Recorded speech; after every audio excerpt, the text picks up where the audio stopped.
बिस्मिल्लाहिर्रहमानिर्रहीम। बोलते कालम के साथ मैं आमिर रज़ा खान। और ईरान ने मिनाब पर होने वाले हमले, मिनाब स्कूल पर होने वाले हमले में जिसमें 160 बच्चियों को शहीद किया गया था, उसका बदला इसराइल से ले लिया है। इसराइल का वाइट सिटी जो है उसको तबाह कर दिया गया है। ये वाइट सिटी क्या है जिसमें बऊ हाउसेस जो हैं, ये क्या है? ये वो समझा जाता था कि जैसे तारीख़ है इसराइल की। 1930 में जर्मनी से आने वाले यहूदियों ने यहाँ पर बऊ हाउसेस की बुनियाद रखी। 4000 के करीब इस कम्प्लेक्स के अंदर जो है रहायश गाहें बनाई। इनका तर्ज तमीर जर्मन तर्ज तमीर की तर्ज पर बनाया गया था, लेकिन इसमें चंद तब्दीलियाँ की गई थी और 2003 में यूनेस्को ने इसे इसराइल के लिए तेल अवीव के इस कम्प्लेक्स को जो है एक सकाफती विरसा करार दिया था। लेकिन जब स्कूल पर हमला हुआ तो उसके बाद ईरान ने ऐलान किया था कि वो मनाब स्कूल पर होने वाले हमले का बदला लेंगे। और अब ये तबाही और बर्बादी के मनाज़र जो हैं ना सिर्फ दिखाए जा रहे हैं बल्कि ख़ुद इजरायली अखबारात भी इसका चर्चा कर रहे हैं और कह रहे हैं कि बड़ा जुल्म हुआ है कि ईरान ने बऊ हाउसेस पर जो है वो हमला किया और उसको तबाह व बर्बाद कर दिया। एक एक कैफ़े, एक एक सीढ़ी को लेकर आंसू बहाए जा रहे हैं। दीवारें गिरिया की बजाय अब बऊ हाउसेस या वाइट सिटी के ऊपर जाकर रोया जा रहा है कि यहाँ पर होने वाले हमले में उनके वो कदीमी हैरिटेज जो ज़्यादा कदीमी नहीं है, 1930 की बात है, उसके जब इन्होंने कब्ज़ा शुरू किया था इस इलाके पर, जहाँ पर इनके दाखिले पर सैकड़ों साल तक पाबंदी रही है। अपने जर्मनी में जब वर्ल्ड वॉर के बाद इन्होंने वहाँ से इनखला किया तो यहाँ पर आकर इन बऊ हाउसेस को तमीर किया, जिसको अब वाइट सिटी कहा जाता है। सादा तर्ज तमीर, बिल्कुल सादा सफ़ेद जो था इन इमारतों का कलर था और इस तरह से इनको वाइट सिटी कहा जाता है। 4000 के करीब इसमें यहूदी आबाद थे। लेकिन ईरान ने कहा था कि मिनाब स्कूल पर होने वाले हमले का बदला लिया जाएगा और तेहरान पर होने वाली बमबारी का बदला भी लिया जाएगा। और बैन वैसे ही जो है तबाही और बर्बादी के मनाज़र जो हैं देखे जा सकते हैं तेल अवीव के अंदर और ख़ास कर इस वाइट सिटी के अंदर, जिसके बारे में ये बहुत ज़्यादा इस वक्त आंसू बहा रहे हैं। लेकिन ये B2 बम्बार से कारपेट बम्बिंग कर रहे हैं ईरान पर, स्कूल तबाह कर रहे हैं, आम लोगों को निशाना बना रहे हैं और तस्वे बहा रहे हैं और आंसू बहा रहे हैं। अब कहा जा रहा है अमेरिका की जानिब से कि ये उनके नेवल हेडकोार्टर की गलती है कि उसने मिनाब स्कूल को निशाना बनाया था, जिसमें 160 के करीब बच्चियाँ जो हैं उनकी शहादत हुई थी। और इसकी तहकीकात हम कर रहे हैं और जो लोग इसके ज़िम्मेदार हैं उनको हम सज़ा देंगे। देखें, आप सिर्फ एक स्कूल पर हमला नहीं कर रहे, आप शहरी आबादियों पर हमला आवर हैं।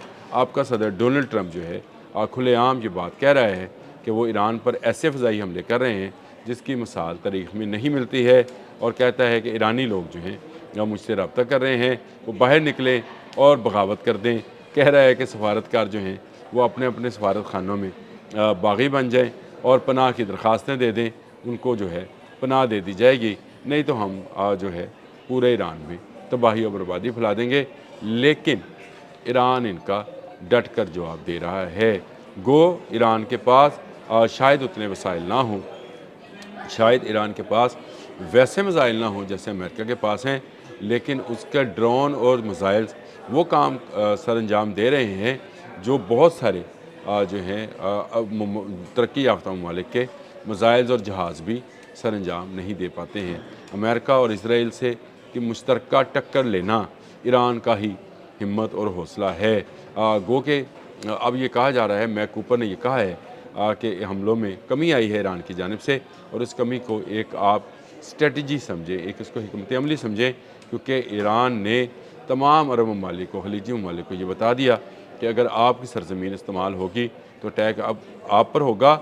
उसके बाद से उसने उनके ऊपर हमलों में कमी कर दी है ताकि दोनों जो हैं मुसलमान मुल्क आपस में ना लड़ें। और ईरान ने इस पर सऊदी अरब का शुक्रिया अदा भी किया कि सऊदी अरब बात को समझ गया कि उसने अपनी आयल रफ़ानी अरामको पर जो हमला हुआ था उसको उसकी तहकीकात का हुक्म दिया है। इल्ज़ाम ईरान पर लगाया गया था, लेकिन ईरान ने फ़ौरी तौर पर रब्ता करके इससे जो है जान बचाई। इसी तरह तुर्की के एक जहाज़ पर जो है बहरी जहाज़ पर ایک میزائل آتا ہے جس کو تباہ کر دیتے ہیں نیٹو والے، اور اس کے بعد ایران فوری طور پر ترکی سے رابطہ کرتا ہے اور بتاتا ہے کہ یہ میزائل اس کی جانب سے نہیں آیا۔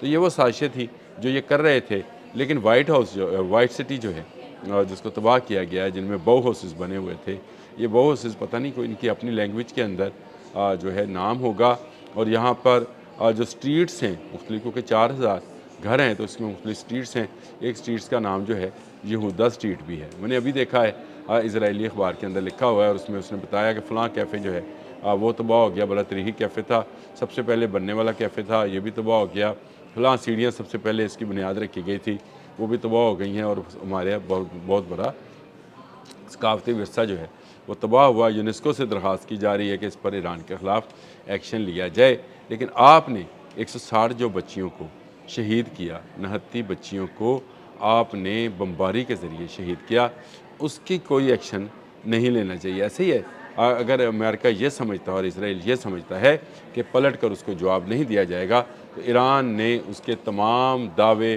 اور اس کے تمام خدشے جو ہیں اس کو ختم کر دیا ہے۔ آج ایران میں کوئی ایک شخص بھی رجیم چینج کا نام نہیں لے رہا، کوئی ایک شخص بھی رجیم چینج کرنے کو تیار نہیں ہے۔ ابھی علی خامنہ ای صاحب کی تدفین ہوگی، اور اس کے بعد نئے سپریم کمانڈر کا اعلان کر دیا جائے گا، اور اس سے پہلے ڈونلڈ ٹرمپ یہ کہہ رہے ہیں کہ میں اعلان کروں گا کہ کون ہوگا ایران کا سپریم کمانڈر۔ تو شاید یہ نوبت نہ آئے، کیونکہ ایران جو ہے ایک خود مختار ملک ہے، اور وہ اپنی خود مختاری پر کوئی سمجھوتا کرنے والا نہیں ہے۔ میناب سکول کا بدلہ لے لیا گیا، جس کا اعلان ایران نے کیا تھا، اور وائٹ سٹی کو نیست و نبود کر دیا گیا، تب تہ و بالا کر دیا گیا، تباہ و برباد کر دیا گیا۔ آپ الفاظ کو جس طرح سے مرضی کر لیں، اب وہ بلڈنگز جو ہیں رہنے کے قابل نہیں ہیں۔ میں نہیں کہہ رہا ہوں، یونیسکو کی رپورٹ ہے کہ اب یہ بلڈنگز جو ہیں رہنے کے قابل نہیں ہیں۔ یہاں پر جو لوگ مقیم ہیں وہ بھی نکل جائیں، کیونکہ ایران کے حملوں سے یہ تمام بلڈنگز جو ہیں مخدوش ہو چکی ہیں۔ اگر آپ کسی کے گھر جلانے جائیں گے تو دوسرا بھی آپ کا گھر جلا سکتا ہے۔ ایران نے یہ پیغام جو ہے اسرائیل کو دیا ہے، اور یہ بڑا پیغام ہے کہ آپ جب شہروں پر حملہ کریں گے، نہتے شہریوں کو ماریں گے، ایران بھی اس کا جواب ویسے ہی دے گا، اور دشمن کو دشمن کی زبان میں سمجھانا جو ہے اس کا ہمیں حکم بھی ہے، اور اسی کے حوالے سے ہم بات بھی کرتے رہتے ہیں کہ آپ اگر شہری آبادیوں کو نشانہ بنائیں گے تو پھر آپ کے شہری بھی اپنے گھروں میں محفوظ طریقے سے سو نہیں پائیں گے، وہ ان پائپس نما گٹروں کے اندر ہی زندگی بسر کرنے پر مجبور ہوں گے، جن کی تصویر میں نے کل جاری کی تھی، اور رائٹرز نے پوری سٹوری چھاپی تھی کہ کہاں کہاں یہودی جو ہیں چھپے پھرتے ہیں۔ ایران کو اللہ تعالیٰ فتح نصیب کرے۔ ایران کے لیے ہم دعا گو ہیں، وہاں کے لوگوں کے لیے، کہ اللہ پاک ان کو باحفاظت رکھے، اور کوئی دوسرا ایسا واقعہ پیش نہ آئے جیسے اسکول کے حملے جیسا واقعہ، جس میں 160 کے قریب بچیاں جو ہیں انہوں نے جام شہادت نوش کیا۔ امریکہ، اسرائیل اور اس کے حمایتی ملک جو ہیں اب وہ نہتے ایران پر بلا وجہ حملہ آور ہیں، اور اللہ پاک سے ہمیں پوری امید ہے کہ وہ ایسے حالات میں ایران کی مدد کرے گا۔ اب تک کے لیے اتنا ہی۔ اللہ حافظ۔